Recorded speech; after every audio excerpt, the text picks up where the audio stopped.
engineering and manufacturing.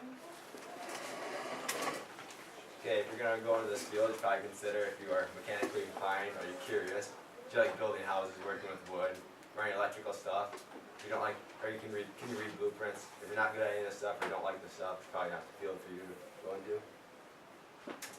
Like a few careers are like agriculture, or architecture, drafting, and like repairs and mechanical stuff.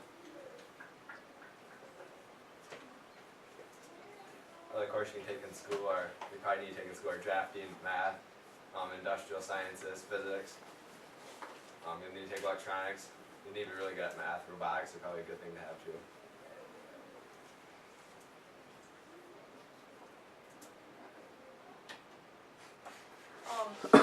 Plumber, electrician, air traffic controller, auto mechanic, surveyor, draftsman all need a high school diploma. A chemical engineer and geographer need an undergraduate, and an architect needs a graduate degree. Okay, carpenter. All you need is a high school diploma to be a carpenter. You have to be licensed by the state, otherwise you can't build. You won't be allowed to build any of your stuff. You need the related jobs are electrician and plumber and heating and cooling. You need to have some knowledge of other people who are working in the house. You'll be working with a lot of other people like the electrician and at the same time. You need to be able to read tape measure, be able to work with wood and operate various machines or tools. This guy has a big one.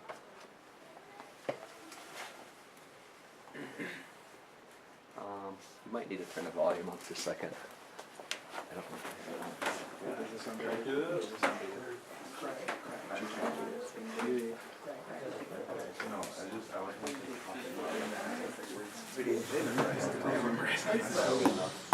Anyone who enjoys working with wood or making things should consider a career in carpentry. Most people know the role carpenters play in building houses, cutting, shaping, and fastening wood and other construction materials. But carpenters also perform a wide variety of tasks in other locations, such as installing rafters, joists, windows, and subflooring in office buildings. Some particularly skilled individuals set hardwood floors, build custom kitchen cabinets, and make and install decorative trim. Others specialize in restoration and repair, whether for a 20-year-old house or a 200-year-old piece of history. Time, effort, physical strength, and the ability to work with your hands are essential to master this trade. Math skills and a willingness to work in all kinds of weather are also important.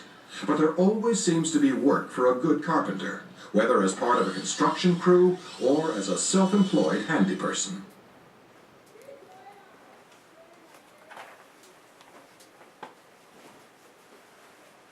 Okay, electrician is another job. You only need high school diploma for this one too. You make about $47,000 a year. You have to be licensed by the state for this job too. You need to run electricity, have a working knowledge of electricity.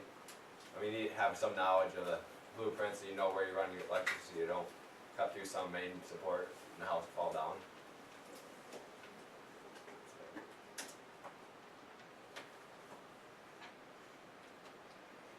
If you're interested in like houses and how they're designed or designing one, you'd want to try an architectural designer, which makes $57,447 a year.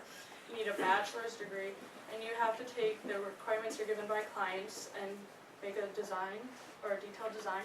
You have to include how what construction has to take place, how much time and what it's going to cost. You have to modify the older projects. You have to evaluate how your construction is going so far. And related jobs are architect and landscape architect.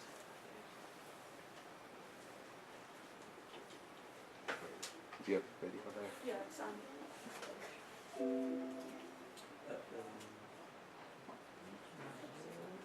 Broke it. I broke it. He broke it. Let's give up. It's broken.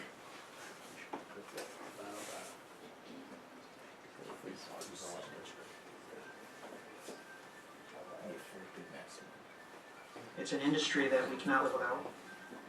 It's one of the more visible occupations, because what you do is seen, it is admired, it also hated at times. But it is truly to create sculpture, to create things of beauty that allows us to have shelter in our society. Students that want to succeed in architecture have to have an interest in creating an interest in problem solving. They need to be fascinated with computers, enjoy drawing, not from an artistic standpoint, but more of a mathematical and a scientific. But it really comes down to wanting to be able to put something together in their mind, be able to put it on paper, and then to see it in reality. What I really love about architectural drafting is being able to be creative.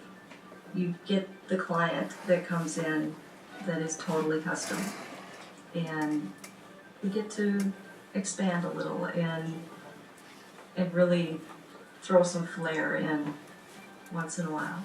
That's the fun part. So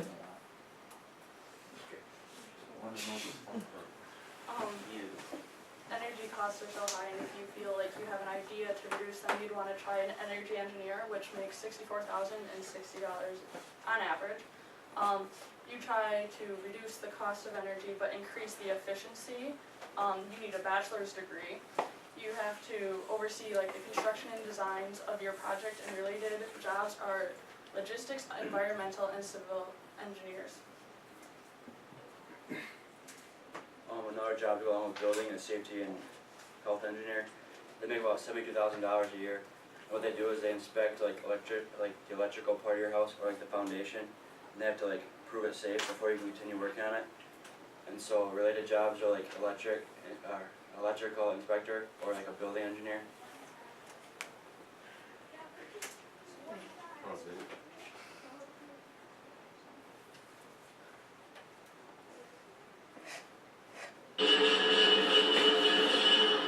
There are occupational hazards in many jobs. Working with machinery, chemicals, toxins, or in places that are high above or below ground can be especially dangerous. Employers are required by law to not only provide the safest workplace possible, but to properly train employees to handle on-the-job hazards responsibly. Health and safety engineers help companies understand and comply with safety laws, including fire safety and prevention. Some engineers deal with product safety. They work in manufacturing to ensure that designs of new products do not create unnecessary hazards. Engineers use a wide knowledge of mechanical, chemical, and human performance to analyze problems and create solutions. These are skills honed in college engineering courses and proved on licensing exams. Often travel is involved, and there is a risk of exposure to unsafe conditions. Engineers might work for state or local governments, or an individual company. Either way, the goal is the safety of the work environment and the products we all use. The need for health and safety engineers is ongoing, so it's safe to say this is a career with a bright future.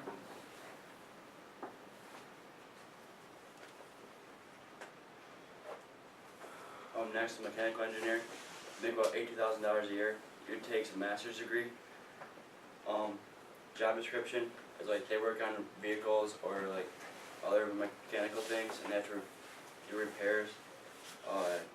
Other related jobs would be like an automotive engineer or a fuel cell engineer.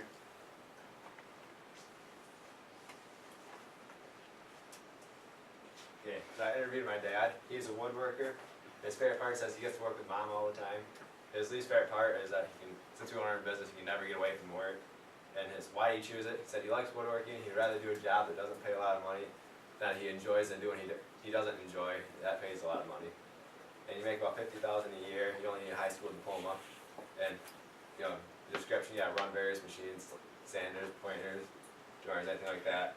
And really, their job is a carpenter, electrician, and plumber.